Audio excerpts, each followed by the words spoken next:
Le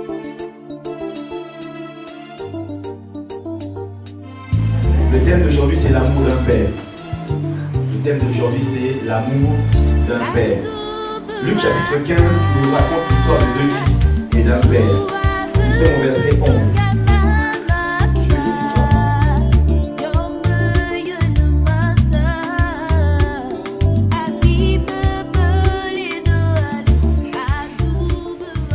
Seigneur, te disons merci pour ta parole qui était au commencement. C'est elle qui donne la vie. C'est elle qui restaure, c'est elle qui guérit, c'est elle qui libère. Et Seigneur, particulièrement, cet après-midi, nous voulons que la parole guérisse. Que la parole guérisse les cœurs brisés. Qu'elle guérisse nos cœurs brisés. Parce que tu as dit, Jésus, dans Luc 4, verset 18, que l'Esprit du Seigneur est sur moi et il m'a oint afin de guérir ceux qui ont le cœur brisé. Laisse que le cœur brisé de quelqu'un cet après-midi soit restauré et guéri. Nous en avons vraiment besoin, Seigneur, dans notre marche chrétienne avec toi. Nous ne voulons pas, Seigneur, que des choses encore nous retiennent captifs, mais nous voulons véritablement aller de l'avant avec toi. Nous te bénissons, nous t'exaltons. Dans le nom puissant de Jésus, nous avons ainsi prié. Amen. Amen. On va lire le livre de Luc au chapitre 15. Le thème d'aujourd'hui, c'est l'amour d'un père. Le thème d'aujourd'hui, c'est l'amour d'un père. Luc chapitre 15 nous raconte l'histoire de deux fils et d'un père. Nous sommes au verset 11. Je vais lire l'histoire pour vous, et vous tous, vous connaissez l'histoire du fils prodigue. Et nous tous, autant que nous sommes, avons été un jour un fils prodigue. Tu as manqué l'occasion de dire Amen. Amen. Parce que c'est vrai, un jour on a été loin de Dieu. Et Dieu est allé nous chercher là où on était, et nous a ramenés dans sa maison. On a tous quelque part été un fils prodigue. Il dit encore, un homme avait deux fils. Le plus jeune dit à son père, mon père, donne-moi la part de l'héritage qui doit me revenir. Le père leur partagea alors ses biens. Le père leur partagea alors ses biens. On n'a pas dit le père lui partagea ses biens. Ce qui veut dire que le fils qui est resté à la maison a eu sa part des biens aussi. Je n'ai jamais vu ça comme ça. C'est une révélation qui est là pour moi-même. Verset 13. Peu de jours après, le plus jeune fils ramassa tout et partit pour un pays éloigné, où il gaspilla sa fortune en vivant dans la débauche. La plupart du temps, le diable met dans l'intelligence des enfants que quand tu auras l'âge de la majorité, prends tes clics et tes claques et tu pars de la maison. Amen. Amen. Donc il y a des enfants comme ça qui grandissent et dans leur tête, le jour où je vais fêter mes 18 ans, je prends mes affaires et je pars, j'ai le droit légalement de partir, personne ne me retient. Il y a des enfants comme ça. Et c'était le cas de cet enfant. Et lui, il a pris tout ce qu'il avait et il est parti faire la fête dans un pays lointain. Verset 14. Alors qu'il avait tout dépensé, et bien voilà ce qui arrive. Une importante famine survint dans ce pays et il commença à se trouver dans le besoin. Il commença à se trouver dans le besoin. Verset 15.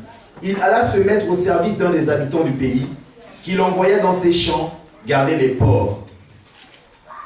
Et voilà l'humiliation qui est double. Non seulement il perd tout son argent, il perd toute sa fortune. Voilà qu'un juif va travailler chez quelqu'un, un étranger, dans un champ. Un juif va garder les porcs. C'est comme vous dites à un musulman, va garder le porc. Tu es le gardien des porcs. Le musulman va accepter? Non. Il va dire c'est haram. Et pour les juifs aussi, c'est un péché d'aller là où il y a des porcs. Mais voilà qu'il est tellement humilié, frères et sœurs. Il y a un jour, quand on s'éloigne de Dieu, Dieu va nous humilier d'une manière, mais c'est pour notre bien. C'est pour qu'on revienne vers lui. Et donc lui, le voyant, il se retrouve en train de garder les porcs. Verset 16. Il aurait bien voulu se nourrir des caroupes que mangeaient les porcs. Ça, c'est encore pire. Mais personne ne lui en donnait. Et que même le porc refusait de lui partager sa nourriture. Vous imaginez, c'est-à-dire qu'il garde les porcs, on apporte la nourriture, on nourrit les porcs, et quand le porc mange, le porc lui dit, toi là, s'il te plaît, tu me gardes, c'est bien. Mais ma nourriture, je ne partage pas avec toi, Adèle. Il se mit à réfléchir et se dit, combien d'ouvriers chez mon père ont du pain en abondance Et moi, ici, je meurs de faim. Je vais retourner vers mon père et je lui dirai, Père, j'ai péché contre le ciel et contre toi. Je ne suis plus digne d'être appelé ton fils. Traite-moi comme l'un de tes ouvriers. Voilà le plan qui s'était mis dans sa tête. Il se leva et alla vers son père. Alors qu'il était encore loin, il faut bien noter ça, alors qu'il était encore loin, son père le vit et fut rempli de compassion. Il courut, se jeter à son cou et l'embrassa. Je me suis posé la question de savoir pourquoi, alors que son fils était encore loin, son père l'a vu. Ce qui veut dire que le cœur d'un père, on ne peut pas l'expliquer. Ce qui veut dire que l'amour que cet homme avait pour son fils, on ne pouvait pas l'expliquer. Ce qui veut dire en fait que tous les jours, il était à la fenêtre et il regardait vers la direction que son fils avait prise. Et il intercédait pour dire, Seigneur, je sais qu'il est parti par rébellion. Je sais qu'il est parti parce qu'il était attiré par le monde. Je sais qu'il pense que ce qu'il va trouver là-bas, les prostituées, l'alcool, les boîtes de nuit, les mensonges, les vols, il pense que tout ça c'est bien. Mais moi le Père, je sais que ce n'est pas bon. Je prie pour qu'il revienne. Donc tous les jours à la fenêtre, il auscultait l'horizon pour voir si son fils arrivait. Et voilà qu'un jour, il voit au loin son fils qui revient, mais pas tel qu'il était parti. Il était parti peut-être avec des serviteurs, peut-être avec des chevaux, peut-être avec des ânes, remplis de tous ses biens, mais il est revenu seul. Quand on quitte la maison du Père, avec tout ce que le Père a nous donné, et que nous repartons dans le monde, Satan s'occupe tellement bien de nous, qu'il nous dépouille, qu'il nous enlève tout jusqu'à notre dignité humaine. Cet homme n'avait plus de dignité humaine. Cet homme était réduit à l'esclavage, il était devenu comme un animal. Je pense que si on voit l'image qu'il avait, c'est quelqu'un dont la barbe avait poussé d'une manière, dont les habits étaient des haillons. Il devait certainement sentir mauvais parce qu'il vivait avec des cochons. Le fils de quelqu'un de très important. Et quand il est revenu, son père était tellement rempli de joie. Je pense que quand il a vu au loin, les larmes ont commencé à couler sur son visage. Il a commencé à dire merci à Dieu. Seigneur, tu as exaucé ma prière et tu as fait revenir mon fils vers la maison. Il était tellement heureux qu'il a sauté, il a couru, malgré son âge avancé. Il a couru vers son fils, il a serré dans ses bras et il l'a embrassé. Le fils lui dit, verset 21, Père, j'ai péché contre le ciel et contre toi. Je ne suis plus digne d'être appelé ton fils. Mais le père dit à ses serviteurs, apportez vite le plus beau vêtement et mettez-le lui. Passez-lui un anneau au doigt et mettez-lui des sandales aux pieds. Amenez le veau gras et tuez-le. Mangeons et réjouissons-nous, car mon fils que voici était mort et il est revenu à la vie. Il était perdu et il est retrouvé. Et ils commencèrent à faire la fête. Or, le fils aîné était dans les champs. Lorsqu'il revint approcha de la maison, il entendit de la musique et des danses. Il appela un de ses serviteurs et lui demanda ce qui se passait. Le serviteur lui dit, ton père est de retour. Non, ton frère est de retour. Et ton père a tué le veau gras parce qu'il l'a retrouvé en bonne santé. Le fils aîné se mit en colère et il ne voulait pas entrer. Son père sortit le supplier d'entrer. Mais il répondit à son père, voilà tant d'années que je suis à ton service, sans jamais désobéir à tes ordres. Et jamais tu ne m'as donné un chevreau pour que je fasse la fête avec mes amis. Mais quand ton fils là, le dépravé là, le débauché là, quand ce moins que rien là est arrivé, celui qui a mangé tes biens avec des prostituées, pour lui, tu as tué le veau engraissé. Et le père lui dit, mon enfant, tu es toujours avec moi et tout ce que j'ai est à toi, mais il fallait bien faire la fête et nous réjouir parce que ton frère que voici était mort et il est revenu à la vie. Il était perdu et il est retrouver. Acclamons la parole du Seigneur.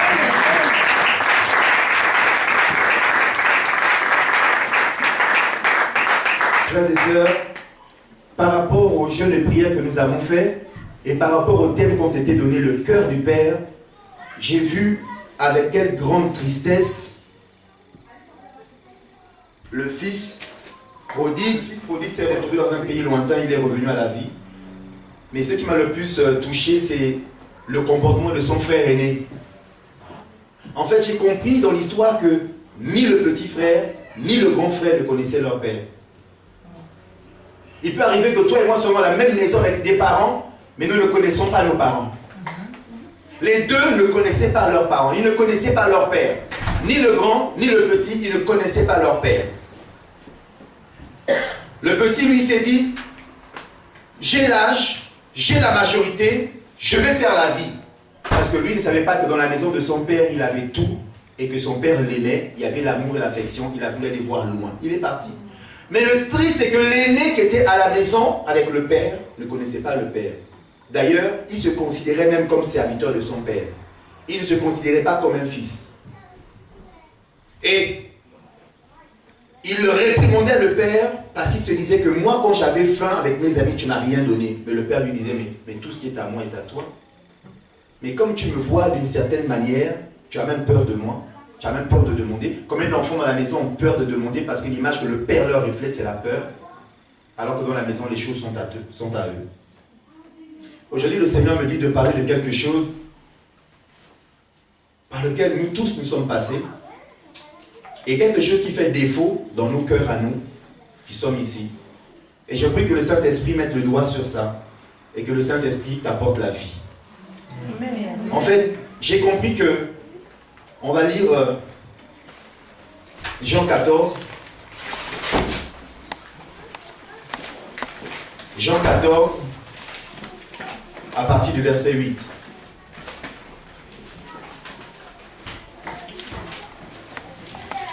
Jean 14, à partir du verset 8 jusqu'au verset 11.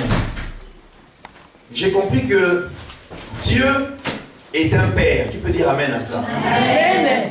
Que Dieu notre Père nous a envoyé son Fils, son unique, Jésus-Christ de Nazareth, afin de nous révéler qui il est vraiment, afin de nous révéler sa véritable nature, afin de nous révéler son cœur. Et il s'est dit, la meilleure personne qui pourra montrer à l'humanité mon cœur, c'est mon Fils Jésus, parce que mon Fils me connaît. Jean 14, verset 8, la Bible dit, je lis le nom du Seigneur. Amen. Philippe lui dit, Seigneur, montre-nous le Père, et cela nous suffit. Je peux m'arrêter là en disant que tout être humain que nous sommes, nous cherchons l'image d'un Père. Et Philippe cherchait l'image d'un Père. Tout être humain que nous sommes, nous cherchons l'image d'un Père. Et le meilleur Père qu'on peut avoir, c'est le Père avec un P majuscule. Et Philippe lui dit, montre-nous le Père, et cela nous suffira. Verset 9. Jésus lui dit, il y a si longtemps que je suis avec vous, et tu ne le connais pas, Philippe? Celui qui m'a vu, a vu le Père. Comment peux-tu dire, montre-nous le Père? Ne crois-tu pas que je suis dans le Père, et que le Père est en moi? Les paroles que je vous dis, je ne dis pas de moi-même, c'est le Père qui voit en moi, qui fait lui-même ses œuvres. Croyez-moi, je suis dans le Père et le Père est en moi. Sinon, croyez-moi au moins à cause de ses œuvres. Amen. Amen. Jésus voulait dire par là que, en toute humilité, tous les miracles qu'il faisait, c'était le Père. Tous les enseignements qu'il donnait, c'était le Père. L'amour qu'il manifestait aux gens, c'était le Père. Il disait à Philippe que, finalement, ne me voyez pas moi, mais au travers de moi, c'est le Père que vous cherchez. Quelqu'un dit Amen à cela. Amen. Donc, Dieu nous a envoyé son Fils pour que le Père soit manifesté. Jean chapitre 5 nous dit quelque chose, au verset 19 et au verset 20. Jean chapitre 5, au verset 19 au verset 20. Je lis le nom du Seigneur. Jésus reprit la parole et leur dit, en vérité, je vous le dis, le Fils ne peut rien faire de lui-même, sinon ce qu'il voit le Père accomplir. Tout ce que le Père fait, le Fils aussi le fait pareillement. Verset 20. En effet, le Père aime le Fils et lui montre tout ce que lui-même fait, et il lui montrera des œuvres plus grandes que celles-ci, afin que vous soyez dans l'étonnement. Amen. Amen. Le Père aime le Fils aime le Père. Tout ce que le Père fait, il le montre au Fils. Tout ce que le Fils sait, il a appris de son Père. Donc Jésus était donc l'archétype même du Père. Si quelqu'un cherchait le Père, il cherche Jésus, il trouve le Père. Et le Père, dans toutes ses caractéristiques et dans toute sa pleine nature divine, au travers de Christ, on trouve le Père. En fait, tout ce temps que nous sommes, pour avoir accepté Jésus, selon Jean 1, verset 12, la Bible dit que à tous ceux qui ont cru, à tous ceux qui l'ont reçu, elle, la parole, leur a donné le pouvoir de devenir enfants de Dieu. N'est-ce pas? Et dans Romains, il dit que tous ceux qui sont conduits par le Saint-Esprit, dans Romains 8, verset 14 et 16, que tous ceux qui marchent par l'Esprit sont les fils de Dieu.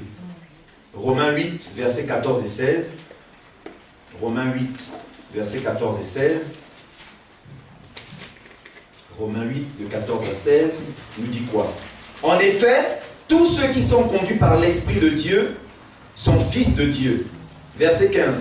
Et vous n'avez pas reçu un esprit d'esclavage pour être encore dans la crainte, mais vous avez reçu un esprit d'adoption par lequel nous crions Abba, Père.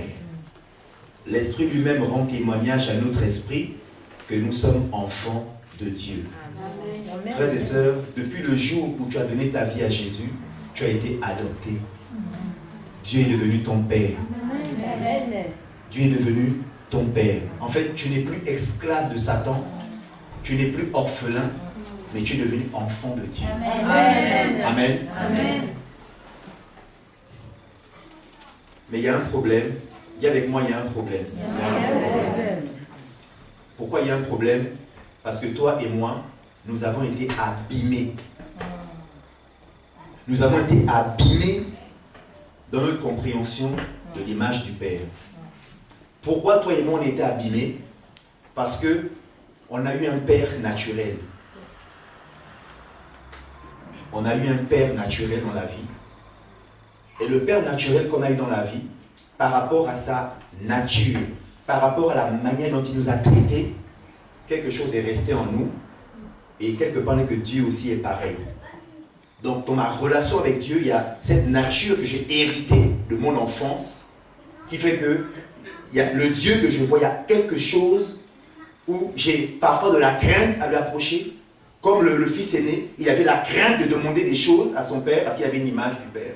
En fait, on a été abîmés dans notre enfance, on a reçu des filtres dans notre esprit à cause de l'image du père. Certains parmi nous n'ont pas eu de père. Ils sont nés et le père était décédé. Ils sont nés et la mère était décédée. Ils n'ont jamais connu ce qu'on appelle l'affection d'un père ou d'une mère. Beaucoup sont passés par là. Beaucoup, suite à un divorce, n'ont pas eu une relation avec un père ou avec une mère. Beaucoup ont été abîmés. Beaucoup, au fond de leur cœur, ont reçu des blessures. Soit parce que le père était dur, il était intraitable, il nous irritait, il nous disait des gros mots, il nous lançait des mauvaises paroles, il nous insultait, il nous méprisait, il nous abusait. Tout cela nous a construits dans notre enfance. Et toutes ces choses-là sont restées dedans de nous, frères et sœurs, et ça nous a abîmés. Nous avons été abîmés. Et quand on est arrivé à Christ, notre compréhension de la parole de Dieu, notre compréhension du cœur de Dieu a été affectée. On était abîmés. Et les personnes, parce qu'ils ont été abîmés, il ne faut même pas leur parler d'un homme. Moi, je ne me marierai jamais. Pourquoi? L'image du Père. Moi, les femmes, je les traitais comme ça. Pourquoi? L'image de la mère. Donc finalement, ce dont on a hérité, on s'en sert comme arme d'autodéfense, de protection. En fait, on a du mal. Si je pose la question, je ne vous demande pas de lever la main, mais combien de fois avons-nous écouté de la part de notre père ou de notre mère, je t'aime? Combien de fois est-ce que notre père ou notre mère nous a pris dans les bras pour me dire, mon fils, ma fille, je t'aime? On ne mesure pas la puissance de l'amour quand ça vient d'un père ou d'une mère. Des personnes ont été simplement libérées Parce qu'un père, une mère a reconnu ses fautes et reparti vers son fils, vers sa fille pour dire « Pardonne-moi pour le mal que je t'ai fait ». Les enfants ont besoin d'amour et d'affection. Mais nous-mêmes, en tant que parents, comme on n'a pas eu ça, on ne sait pas le transmettre. Quand j'étais enfant, je suis né dans une famille où je n'ai jamais connu mon père.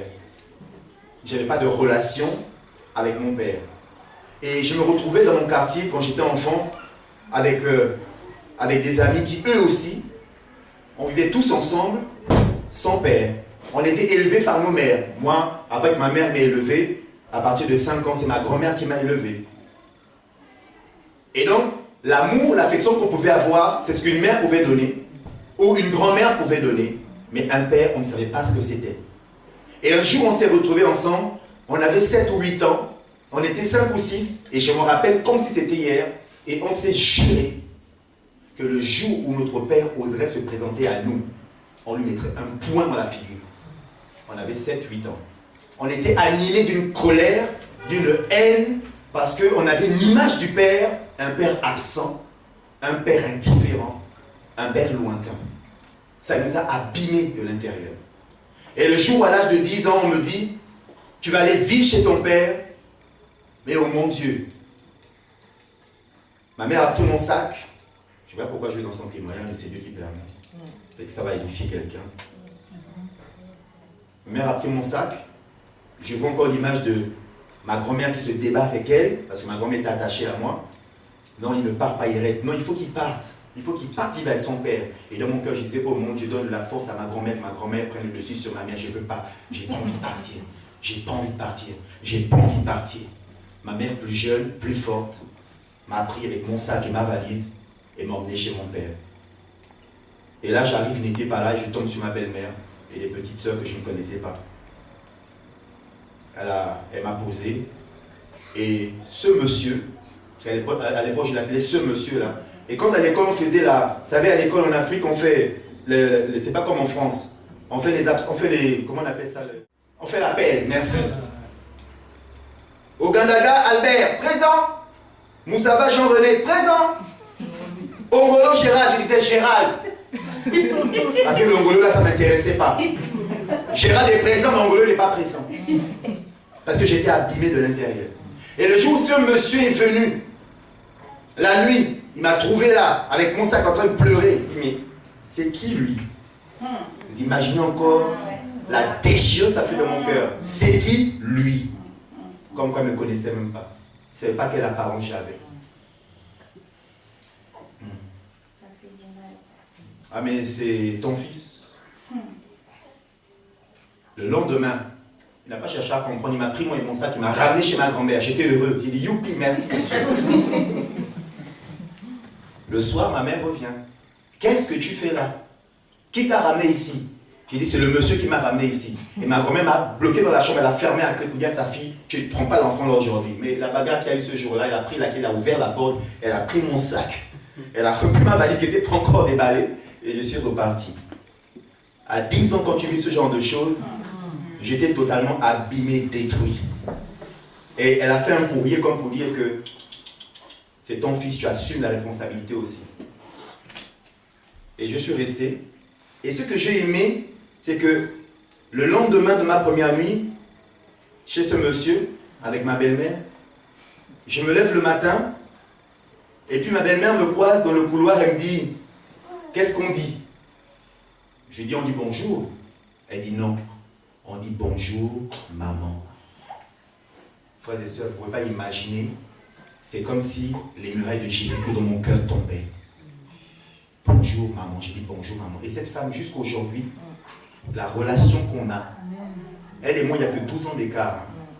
Mais c'est ma maman, et la relation qu'on a jusqu'aujourd'hui, j'ai prié le Seigneur que mes enfants et ma femme la rencontrent, et ça a été fait en 2015.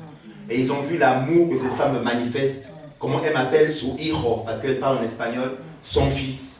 Et la fierté qu'elle a d'avoir son fils. Et elle a passé 11 ans à m'éduquer, à m'apprendre beaucoup de choses. Et je bénis le Seigneur pour sa vie. Amen. Amen. Amen. Et quand je suis arrivé après, avec mon père, les relations ont été comme le fils prodigue, comme l'aîné et son père. Mon père et moi, on pouvait Le seul moment où on discutait, c'était devant un match de football. Il était ancien footballeur, donc quand il y avait le football, mon petit, viens, il y a un match là. Il y a la Coupe du Monde, mon petit, viens. Donc je m'asseyais, j'aimais aussi le football, et puis tac, on parlait. Quand le match était fini, la conversation était finie. Monsieur partait dans son bureau, et voilà. Il pourvoyait à nos besoins, et voilà. Combien de personnes ici, dans cette salle, ont passé par ces épreuves, sont passées par cette étape. Et cela, qu'est-ce que ça a produit en moi? Ça m'a renfermé, ça m'a rendu timide. Je suis devenu quelqu'un de très timide qui avait peur de m'exprimer en public. Même à l'école, faire un exposé en classe, c'était une terreur. Je n'arrivais pas. Pourquoi? Toute cette timidité est née d'un choc émotionnel dans ma vie. Combien de personnes ici ont des chocs émotionnels en eux suite à quelque chose qui a été semé dans l'enfance? Ça m'a trimballé jusqu'aujourd'hui. Jusqu'au jour où j'ai rencontré mon Père dans le ciel et il m'a dit dans Timothée que ce n'est pas un esprit de timidité qu'il nous a donné, mais un esprit de force, d'amour et de sagesse. Amen. Si je suis là devant vous en train de prêcher la parole de Dieu, il y a quelques années en arrière, ça aurait été impossible. Pourquoi? À cause des blessures, à cause de tout mon cœur qui avait été abîmé de l'intérieur. Frères et sœurs, aujourd'hui le Seigneur veut véritablement te libérer et te montrer que le Père, ce que ton Père physique, ce que ta mère physique ne t'a pas donné comme affection, Dieu peut te le donner encore aujourd'hui. Dieu peut te le donner encore aujourd'hui.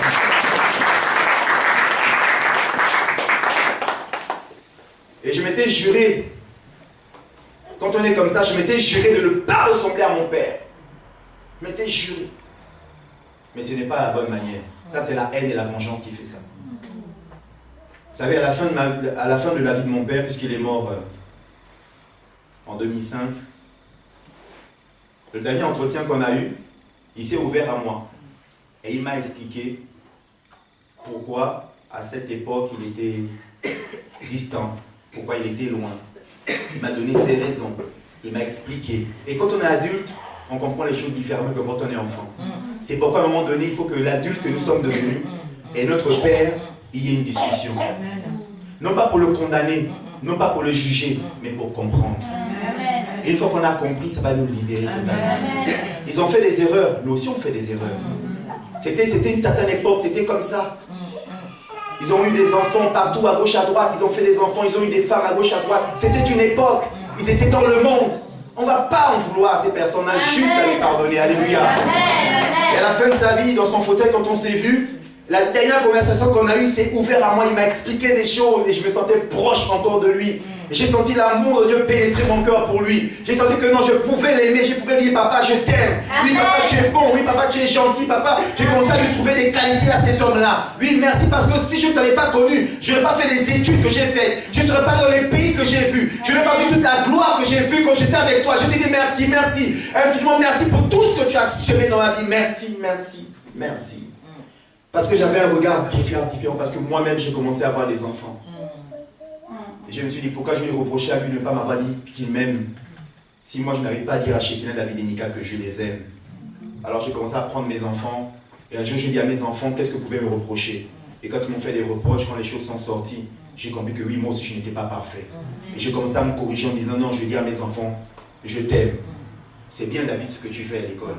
Continue comme ça, persévère. C'est bon Shekinah ce que tu fais à l'école. Tu as un tempérament comme ci, comme ça. Mais je t'encourage, vas-y de l'avant. C'est bon Mika, c'est formidable. Oui, je t'aime. Tu es ma fille. Ah, tu es la plus belle. Alléluia, pas plus belle que toi. C'est vrai, tu es bien, tu es le meilleur. Amen. Les enfants ont besoin d'entendre les compliments de la part de leurs parents. Ce n'est pas les gens du dehors qui diront à mon enfant qu'il est meilleur. Mais c'est à moi de dire à mes enfants qu'ils sont les meilleurs. C'est à moi de leur faire des compliments. C'est à moi de les aimer. C'est à moi de les chérir. C'est à moi de les encourager. C'est à moi de leur donner l'affection. C'est à moi de faire toutes ces choses-là. C'est ma responsabilité. Et je le fais, je le ferai jusqu'à la fin de mes jours. Amen. Alléluia. Amen. C'est pourquoi, frères et sœurs, le Seigneur est bon. Amen. Je disais qu'il est le Dieu qui guérit. Amen. Il est le Dieu qui guérit. Amen. Il est le Dieu qui guérit. C'est vrai, pendant que je prêche comme ça, vois l'image de ton père que tu as détesté. Vois l'image de ta mère en qui tu en as voulu. Vois leur image et commence à leur pardonner. Jésus à la croix dit, Père, pardonne-leur, car ils ne savent pas ce qu'ils font. Amen. Ils ne savent pas ce qu'ils font. Alléluia. C'est pourquoi dans une situation de divorce, frères et sœurs, en tant que parents, laissons les enfants grandir. C'est-à-dire que ne leur disons pas que ton père, c'est à cause de lui, parce que l'enfant va prendre parti pour la personne qui a dit c'est à cause de l'autre. Il se met de son côté, n'est-ce pas? Ça se passe comme ça. L'enfant, c'est comme ça. C'est la personne qui le garde à la maison qui va écouter le plus. Et ils vont vouloir à l'autre qui est à l'extérieur. Mais soyons équilibrés. Ta mère a fait son choix. Elle est partie, c'est son choix. Mais quand tu grandiras, on t'expliquera, tu comprendras. Ton père est parti, c'est vrai, c'est un choix. Mais quand tu seras adulte, on pourra reparler, tu comprendras. Mais prie pour lui. Prie pour lui. Prie pour lui. Que les sentiments qu'il y a dans ton cœur pour lui ou pour elle ne soient pas altérés par la haine. Laisse que l'amour de Dieu vienne dans ton cœur. Parce que c'est une âme qui a besoin du Seigneur. C'est une âme qui a besoin de Jésus. C'est une âme qui a besoin qu'un jour, parce que peut-être un jour par tes paroles, par ton comportement, parce qu'un jour tu t'es souvenu, c'était son anniversaire. Et tu as pris une fleur. Tu as dit, maman, joyeux anniversaire. Et rien que ça, tout le mal qu'elle a pu te faire, tout le mal qu'il a pu te faire, lui-même dans son cœur, le Saint-Esprit va faire un travail dans son cœur, va libérer cet homme, va libérer cette femme de toute la colère, tout ce qu'il a pu faire dans ton enfance, juste à cause d'un acte que tu as posé. C'est ce qu'on appelle la restauration. Si Dieu te pousse un jour à poser un acte vis-à-vis de ce père, vis-à-vis de cette mère, si c'est poussé par le Saint-Esprit, ne mesure pas ce qui va se passer. Est-ce qu'il va accepter? Est-ce qu'elle va rejeter? Est-ce qu'elle va me repousser? Ne regarde pas ça. Fais seulement ce que Dieu te dira de faire. C'est une semence que nous mettons dans la vie de quelqu'un. Et quand tu sèmes une graine dans la vie de quelqu'un, qu'est-ce que Dieu va faire? Dieu va faire pousser la chose. Paul a dit que le plus important, ce n'est pas celui qui sème, ce n'est pas celui qui arrose, mais c'est celui qui fait croître. Donc la parole je t'aime que tu dis à cet homme-là, je t'aime que tu dis à cette femme-là, cette parole va grandir dans son cœur un jour. Et lui aussi de son côté va vivre une libération, va vivre une guérison, parce que c'est une âme que Dieu recherche. Et en plus, nous connaissons Jésus. Ces personnes ne connaissent pas Jésus. Un jour, alors que j'étais à Lyon et que j'ai commencé à découvrir le Seigneur en 98, j'ai commencé à revenir auprès du Seigneur. Le Seigneur m'a dit, écris une lettre à ton père et parle-lui du témoignage que je fais dans ta vie. J'ai écrit la lettre et j'ai raconté, voilà ce que, tout le bien que tu as fait dans ma vie, je te dis merci. Et voilà ce que le Seigneur Jésus a fait. Et c'est Jésus qui me pousse. C'est Jésus qui me pousse à te dire ces choses. Ma belle-mère, des années après, m'a dit, mon fils, la lettre que tu as envoyée à ton père, je ne sais pas ce que tu as écrit dedans, mais le jour où il a lu la lettre, il s'est enfermé dans son bureau et j'ai entendu ton père pleurer comme je n'ai jamais entendu cet homme pleurer. Il n'arrêtait pas de pleurer et il n'a pas accepté de me montrer cette lettre. Il a gardé dans son bureau, il a fermé à clé. C'était sa lettre. C'était sa relation entre son fils et lui. J'ai prié pour qu'il soit sauvé. J'ai prié pour qu'il soit sauvé. Mes sœurs qui étaient en Christ l'invitaient à des séminaires à l'église. Et le jour où mon père est décédé, alors qu'on a rangé sa chambre, quelle gloire! On a trouvé un livre à son chevet. Le livre, vous savez, en Afrique, quand les personnes ont des positions très élevées, on les demande d'entrer dans des trucs occultes. Bon, je tairai donc pour ne pas leur faire la publicité. Et il y avait sur son chevet un livre d'une ancienne personne de leur monde qui s'était convertie, avait donné sa vie à Jésus. C'est le livre qu'il lisait. J'ai dit, Seigneur, si cet homme lisait ce livre-là, c'est que les semences qu'on a mis dans sa vie, je veux croire que le jour où on sera au ciel, je verrai cet homme au ciel. Amen. Amen. Amen. Donc les actes que vous posez, laissez Dieu faire le reste. Amen. Laissez Dieu faire le reste vis-à-vis de ce père, vis-à-vis de cette mère. Laissez Dieu faire le reste. Dieu va s'en charger. Amen. Amen. Amen. Nous avons tous été abîmés. Nous avons tous été blessés. Nous avons tous été déçus par ce père, par cette mère. Je veux même encore aller plus loin. Il se peut que aussi des pères spirituels qu'on a eus, les pasteurs qu'on a eus, nous ont fait du mal, nous ont dit des mauvaises paroles, nous ont méprisés. Et on s'est dit, moi, dans une église encore aujourd'hui, jamais. Moi, faire ça encore à l'église, jamais. Pourquoi? Parce qu'il y a un père spirituel qui nous a blessés, qui nous a offensés. Et là aussi, il faut qu'on fasse un travail. Qu'on dise, Seigneur, donne-moi ton cœur, afin de pouvoir leur pardonner. C'est pourquoi je t'invite à lire le dernier livre de l'Ancien Testament, et nous allons finir par là.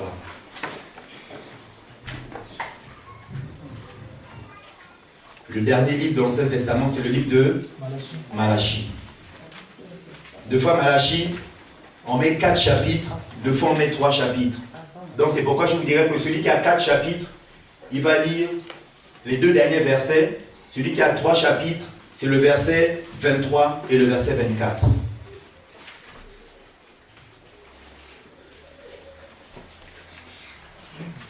Si quelqu'un a trouvé qui amène, c'est très facile à trouver, c'est le dernier livre. C'est le dernier livre, c'est la dernière page de l'Ancien Testament. Amen. Amen. Avant Matthieu. Voilà. Je lis au nom du Seigneur le verset 23 et verset 24. Je vous enverrai le prophète Élie avant que n'arrive le jour de l'Éternel. Ce jour grand et redoutable.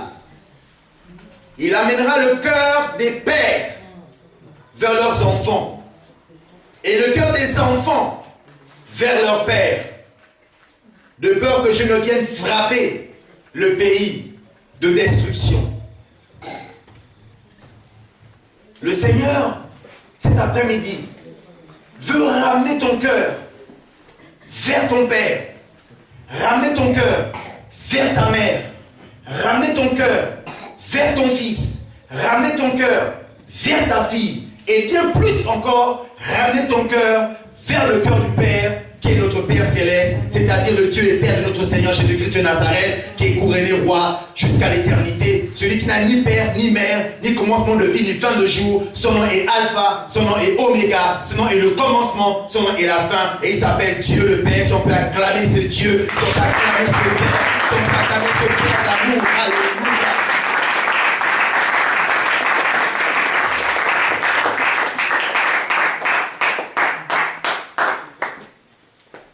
Le Père. Si nous ne sommes pas réconciliés avec le Père, frères et sœurs, notre destinée sera bloquée. Et Dieu notre Père est tellement un Dieu qui voit nos cœurs qu'il ne veut pas qu'il y ait une petite racine, un petit blocage dans notre cœur. C'est pourquoi durant toute cette semaine, il a fait un travail et il me dit de terminer afin de restaurer la relation familiale, la relation filiale. La relation entre le père et la mère, le père et la fille, le fils, les enfants avec leurs parents. Il faut que cette relation soit restaurée parce qu'on a été abîmé, parce qu'on a été déçu, parce qu'on a été blessé, parce qu'on a été méprisé, parce qu'on a été abusé. Toutes ces choses-là, frères et sœurs, le Seigneur veut les restaurer afin que nous puissions voir et vivre la gloire de Dieu le Père dans nos vies et que notre destinée soit une destinée glorieuse à la gloire de Dieu. Amen. Amen. Dieu, frères et sœurs, est bon. Je dis, je vais être court, je ne vais pas être long. Notre Dieu est bon. Et je prie, frères et sœurs, que, au travers de cette parole, que le Saint-Esprit fasse un travail spirituel dans ton cœur. Que le Saint-Esprit te rappelle que si ton père et ta mère n'ont pas été des bons parents selon toi, si ton père et ta mère se sont mal comportés, t'ont méprisé, t'ont insulté, t'ont rabaissé. Si ton père ou ta mère ont été distants envers toi, ont été lointains avec toi, il n'y avait pas de rapport entre vous. Toutes ces choses-là, emmène-les au pied de Jésus. Dis Seigneur Jésus, j'ai écouté ta parole, mais aujourd'hui je ne suis pas prêt. Je ne suis pas prêt. J'ai tellement eu mal. Mais aide-moi à le faire. J'ai compris que le mot « je t'aime », ce n'est pas un mot à dire à la légère. C'est un mot fort de sens. C'est un mot fort de signification. Dire « je t'aime » à quelqu'un. Quand tu dis, tu es une mère, tu dis « je t'aime » à ton fils. Il y a un point important, c'est fort. C'est fort, frères et sœurs, c'est fort. Qu'un enfant dise à ses parents « papa, maman, je t'aime », c'est fort. Ça donne aux enfants la force et le courage de gravir les montagnes, de traverser les mers et les océans et de remplir leur mission dans la vie spirituelle. C'est fort. Amen. Nous avons tous des enfants, nous n'en avons pas encore, mais nous sommes fils et filles de quelqu'un. Nous avons des parents dans notre vie. Et bien aimé, le Seigneur veut, avant de finir cette année, que nous puissions avoir l'esprit d'Élie qui réconcilie. Amen. Amen. L'esprit d'Élie qui réconcilie. Alléluia. Nous allons nous lever.